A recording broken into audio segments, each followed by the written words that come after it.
So, the blessings that we give today to our sons is not just meant for their lifetime, it is meant for the generations to come.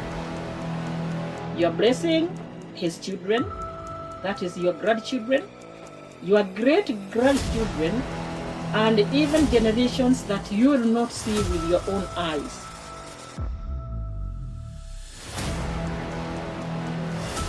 Here is someone who is going out there. Here is the boy child who says, I cannot stay home. I'm going to try something on my own. I'm going to do a small business. I'm going to start a small company.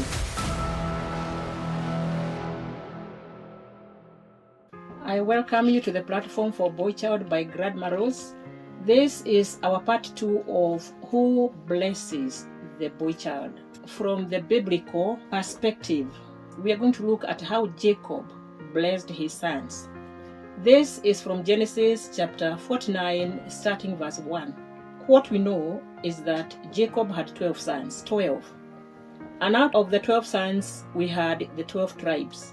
But these sons were not entirely from the 2 wives that we know. We know there was Leah and then there was Rachel. But there were some other women who were called concubines. Probably concubines, they are like side chick for today. But the side chick those days, it was known by people and they were accepted, they were acceptable. And this means that when Jacob was blessing his sons, he also included the ones for his concubines. And he did not show like he separated them, or he liked some and hated the others, or he uplifted some and left the others. It is like his blessings were equal to all of them. How many boy children are out there and they don't know their fathers? We got so many. Jacob acknowledged that he had those concubines, the side chicks, and he acknowledged that they had sons, or he had sons with them, and therefore when he was giving his blessings and probably his inheritance, they were also included. When Jacob blessed his sons, the title says he blessed his sons. He called them and said, "Come here, and let me tell you what will happen to you in the days to come." And he was addressing them as individuals, happen to you. So it was not just for one generation, it was for generations to come. This was manifested many years later. And we can see that when Jesus was born, he was kind of connected with Jacob, with Isaac, and with Abraham. So the blessings that we give today to our sons is not just meant for their lifetime. It is meant for the generations to come. You are blessing his children, that is your grandchildren, your great-grandchildren, and even generations that you will not see with your own eyes. So when he gathered them, he started with the firstborn, Reuben. This parent had been very, very observant, and it seems like nothing skipped him. So when he blessed, he was giving each one of them their story. "Oh, Reuben, you are my firstborn. You are my might. You are the beginning of my strength. You are the excellency of dignity, excellency of dignity, and you are the excellency of power. Yet, this is what you did." He went to the story, a real bad one, because I think it was even a bad start and a shock for the other sons. He said, "Reuben, you went up to your father's bed and then you defiled it," which means he slept with the father's concubine. And this made Jacob very, very bitter. And it seems like Reuben never came back to apologize to the father. Probably if he had gathered a few elders, probably the father would have forgotten. But now he said, "You are as unstable as water, and you shall not excel." he was the first son, he was supposed to be given the best of the blessings, but now he was not treated as the first son. Some things a parent will never forget. And then there was a lot of humiliation because the others thought they were coming to be blessed, and starting with the first one, he was not blessed. It's not just him, Reuben. It is the tribe. It did not excel. There was no judge, there was no prophet, there was no king that came from the tribe of Reuben. So you think you are firstborn son, and therefore you think being the firstborn boy child, I am going to get all the blessings of my father. But your father's heart says no. It was like a curse from God. He lost his destiny. There is lost dignity. There is lost blessings. And then there is lack of fulfillment in life. Can you imagine how Reuben felt after that? Do you think he waited until the end? Do you think he could even raise his head because he was reminded of something really shameful that he had done? Not even to someone out there, but to his own father. Then he had two sons, Simeon and Levi, and he was not also happy with them. He said, you, Levi and Simeon, you are instruments of cruelty. They were known to be cruel. In your dwelling place, there is nothing else that you cook but cruelty.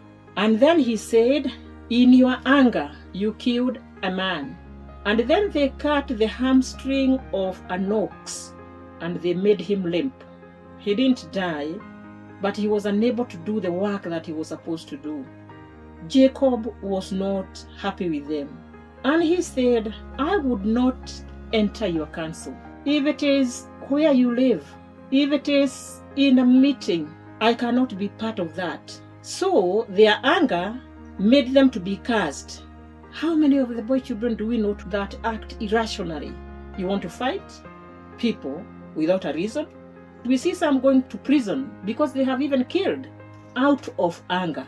Therefore, because of this anger, we find that these two were not blessed. And then we are told that they would be scattered among the tribes of Israel. They would be scattered. That means they would not be given any particular spot as their land. But we hear that the tribe of Simeon, when they left Egypt, it was the third largest out of the 12. But when the census was taken, 35 years later, it was the smallest tribe, gone from number 3 to number 12. That is the curse that we get.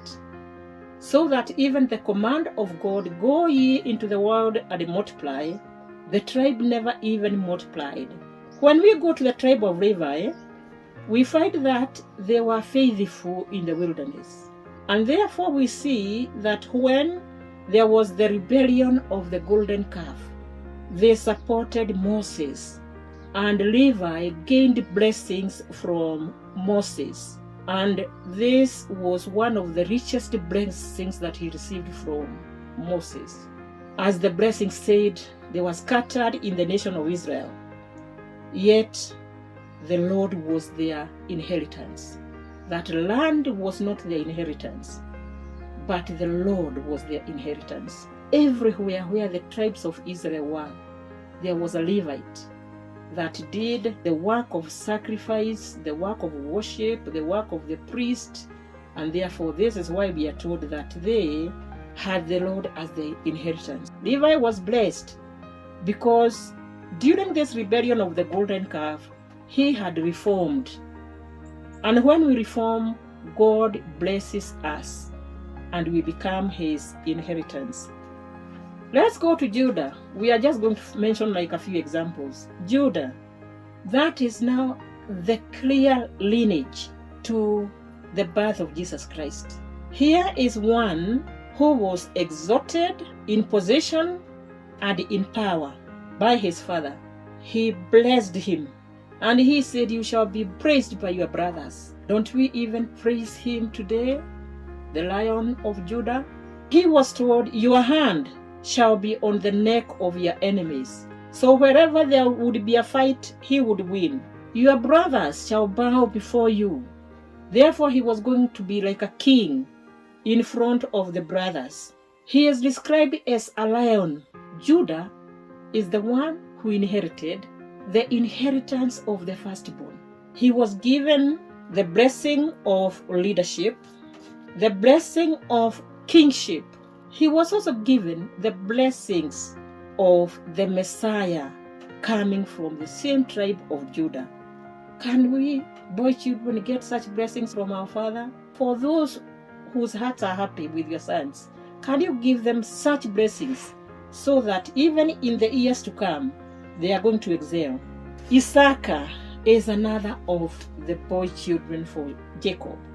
He was described as a strong donkey, and he was told, all you do is lie there between the paddocks, and then you are lying between two burdens. A donkey would go on its feet, and then a burden would be put on this side of his body and on the other side, and then he would rise and carry the burden.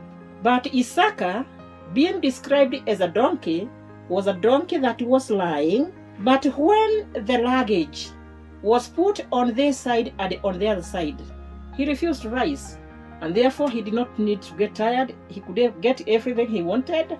He was told, you just become a bird of slaves. You become a slave yourself. So Issachar is an example of the boy child today, boy children who are lazy, boy children who just sit and lie down and wait.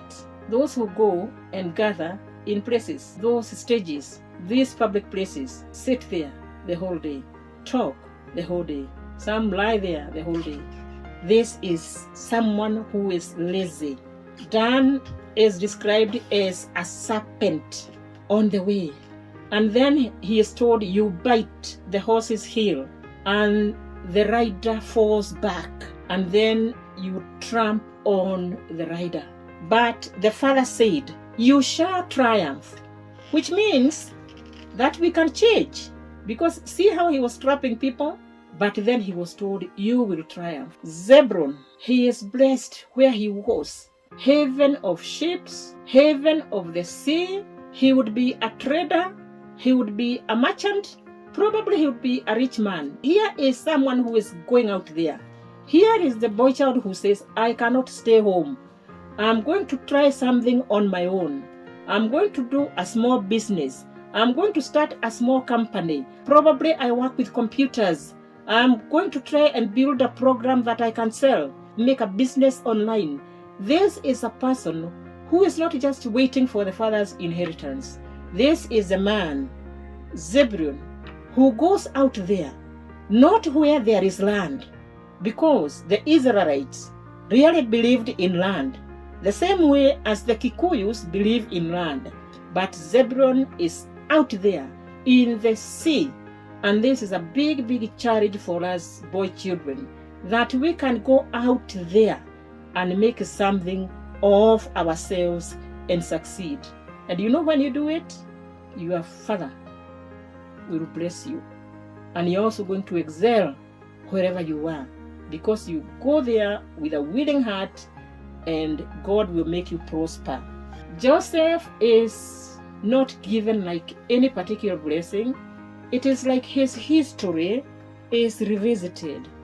He had enemies that shot at him, enemies that grieved him, that hated him, but he remained strong in the hands of the Almighty. And he had been fruitful, just like a fruitful tree.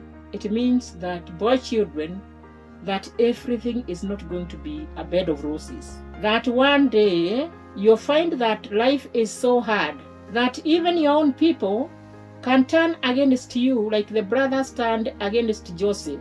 But it does not matter what other people think of you or what other people plot of you. If you truly call upon God, that God can change the situation for you and He can stand in for you. And then, like Jacob says, you, boy child, can be in the hands of the Almighty. So now you see how the biblical blessings go. You don't just wait for your father to bless you. You earn your blessings. Boy child, Are you earning your blessings? God bless you. God keep you. And may you get blessings wherever you go.